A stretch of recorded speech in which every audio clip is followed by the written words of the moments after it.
السلام عليكم.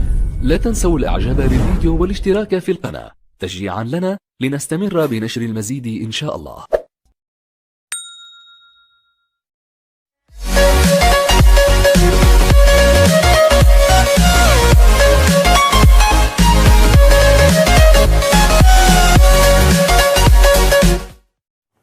كذلك كذب الذين من قبلهم حتى ذاقوا بأسنا قل هل عندكم من علم فتخرجوه لنا إن تتبعون إلا الظن وإن أنتم إلا تخرصون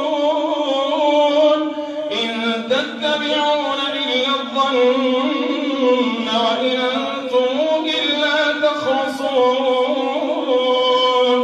قل فلله الحجة البالغة فلو شاء لهداكم أجمعين.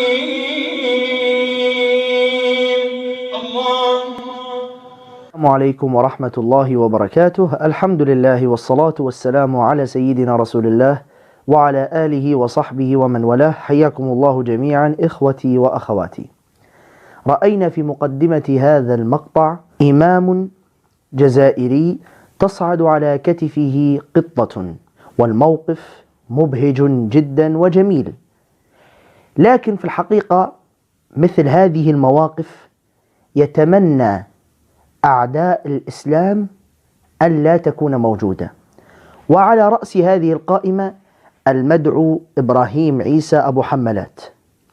إبراهيم عيسى هذا لا يمل من تأليف المسلسلات والأفلام والخروج في القنوات الإعلامية، وطبعا هو مدعوم إعلامي من ناحية إعلامية مدعوم، يؤلف المسلسلات والأفلام ويخرج على القنوات ليشوه الإسلام والمسلمين، لا سيما الملتحين، ويريد أن يقول لك هؤلاء الملتحون مجرمون وهؤلاء الملتحون متخلفون، ويصفهم بأقبح الصفات، حتى أنه في شهر رمضان هذا العام، عام 1444 هجريا الموافق 2023 ميلاديا، قام بتأليف مسلسل. لا أريد ذكر اسم هذا المسلسل حتى لا أشهره، لأن المسلسل أصلا ليس مشهورا بل هو منبوذ.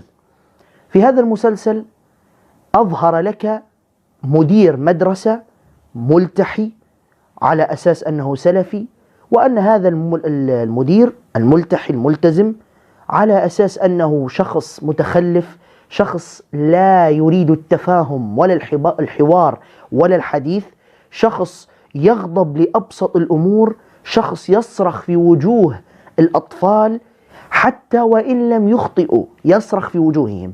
هكذا إبراهيم عيسى صور في هذا المسلسل الذي كان من تأليفه، صور الملتحي بهذا الشكل، وأدى هذا الدور هذا الممثل، والذي طبعا هذا الممثل يبدو أن إبراهيم عيسى اختاره عن عمد، حتى هذا الممثل حاقد على الملتحين والملتزمين، فأدى الدور بإتقان من ناحية التشويه والكذب والتزوير. ولكن سبحان الله يأبى الله عز وجل إلا أن يفضح هؤلاء، فالله سبحانه وتعالى سخر هذا الموقف. هذه القطة حيوان صعد على كتف هذا الإمام، والإمام تقبل الفكرة وصار يمس هذه القطة بكل رحمة ورأفة. وهكذا هو المسلم الحقيقي، رغم أنه في صلاة، رغم أنه يؤدي عبادة، مع ذلك تقبل الأمر وصار يلمسها بكل حنية وبكل لطف. فهذا الموقف دمر كل ما بناه إبراهيم عيسى من تأليفه للمسلسلات والأفلام وخروجه يوميا في القنوات الإعلامية ليشوه صورة الملتحين، لأن إبراهيم عيسى وأمثاله لا يريدون مثل هذه المواقف أن تبرز، لأنه هو يريد أن يظهر لك الملتحي هذا كائن لا يعرف الرحمة، لا مع الإنسان ولا مع الحيوان ولا مع الجماد ولا مع النبات ولا مع أي شيء. يريد أن يظهر لك الملتحي هذا إنسان مجرم، إنسان متخلف، إنسان لا يعرف سوى لغة الصراخ والضرب والإهانة والتخلف فقط. هكذا ما يريد أن يظهره إبراهيم عيسى، لأنه حاقد على الإسلام والمسلمين. فسخر الله عز وجل هذا الموقف. لماذا؟ ليظهر لنا سبحانه وتعالى: انظروا إلى رحمة الملتحم مع الحيوان فما بالك مع الإنسان. وهذه رسالة بسيطة لإبراهيم عيسى لعله يتذكر ويتوب إلى الله عز وجل ويتوقف عن الافتراء والكذب. لكن ماذا نفعل مع شخص لا يؤمن بالله ولا باليوم الآخر ولا يؤمن أنه سيقف بين يدي الله عز وجل؟ والله لو أنه يؤمن أنه سيقف بين يدي المولى عز وجل ما افترى على المسلمين هذه الافتراءات. وطبعا إبراهيم عيسى يعني يفتري على الإسلام والمسلمين. فإبراهيم عيسى معروف منكر للحجاب، منكر للإسراء والمعراج، أو تحديدا المعراج، الإسراء لا أدري موقفه منه، وأنكر كثير من الأمور التي هي معلوم من الدين بالضرورة ومجمع عليها بين المسلمين. فهو لا يطعن فقط في الملتحين، فهو يطعن بكل صراحة في الإسلام، يطعن في الحجاب، يطعن في الأذان. بل إبراهيم عيسى أصلا حتى القرآن الكريم لم يسلم منه وصار يستهزئ به في مقطع شهير له، حيث يستهزئ بالآية القرآنية: ما أغنى عني مالية هلك عني سلطانية. فبدأ يقول سلطانية سلطانية سلطانية استهزاء بالآية القرآنية. بفصائل كثيرة جدا انتخبت مرسي كراهية في شفيق، زي اللي انتخب شفيق كراهية في مرسي. ولا تخول لمحمد مرسي انه يغير شكل مصر وانه يدعي لنفسه سلطانه. هم اقرأوا كتابية هم سلطانية سلطانية سلطانية سلطانية، لا ده سلطانية مش سلطانية، لا سلطة. فهو شخص معروف بحقده. لكن أيها الإخوة والأخوات، اسمحوا لي أن أستغل هذا المقطع لأبين لكم لمن لا يعلم، لأبين لمن لا يعلم رحمة الإسلام ورحمة هذه الشريعة الغراء، هذه الشريعة العظيمة، رحمتها حتى مع الحيوان. فدعوني أستعرض لكم بعض الأحاديث التي فيها الرحمة حتى مع الحيوانات، فما بالك بالإنسان المكرم في القرآن الكريم، كما قال الله عز وجل: ولقد كرمنا بني آدم. بني آدم، جميع بني آدم بلا استثناء. دعوني الآن أعرض لكم بعض الأحاديث التي فيها الرحمة تجاه الحيوانات، لنعرف أن تعامل هذا الإمام هذا ليس تصرفا شخصيا منه، وإنما هذا نابع عن دراسته للإسلام ودراسته للأحاديث النبوية التي فيها الرحمة تجاه الحيوان. وليعلم من يقول أننا نحن من اخترعنا حقوق الحيوان، دعوهم يقرأوا هذه الأحاديث التي سأعرضها عليكم الآن بإذن الله.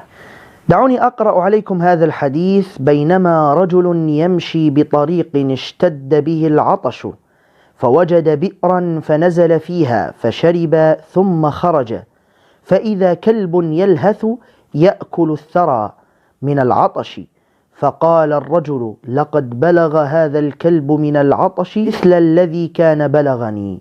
فنزل البئر فملأ خفه ثم أمسكه بفيه فسقى الكلب، فشكر الله له فغفر له.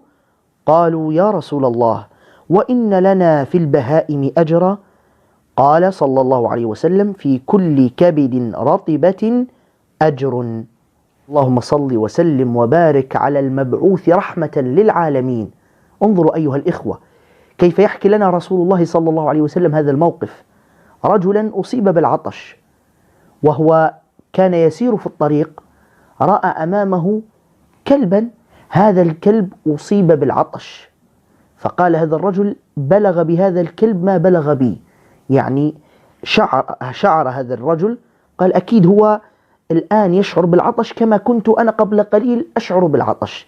فأخذ الماء وملأ البئر وشرب منه هذا الكلب، فشكر الله له وغفر له. الله عز وجل شكره وغفر له أيضا. فالصحابة استغربوا، قالوا: يا رسول الله، ألنا في البهائم أجرا؟ يعني الله عز وجل شكر له وغفر له أيضا لأنه سقى كلبا؟ فقال رسول الله صلى الله عليه وسلم: في كل كبد رطبة أجر. إجابة بليغة جدا، في كل كبد رطبة أجر. حتى الحيوانات لك إذا أطعمتها وسقيتها لك الأجر عند الله عز وجل. أيضا في الحديث الآخر مر رسول الله صلى الله عليه وسلم ببعير قد لحق ظهره ببطنه فقال اتقوا الله في هذه البهائم المعجمة فاركبوها صالحة وكلوها صالحة. تخيل الرسول صلى الله عليه وسلم يوصي المسلمين بتقوى الله عز وجل في البهائم، فما بالك بالبشر؟ قال اتقوا الله في هذه البهائم المعجمة.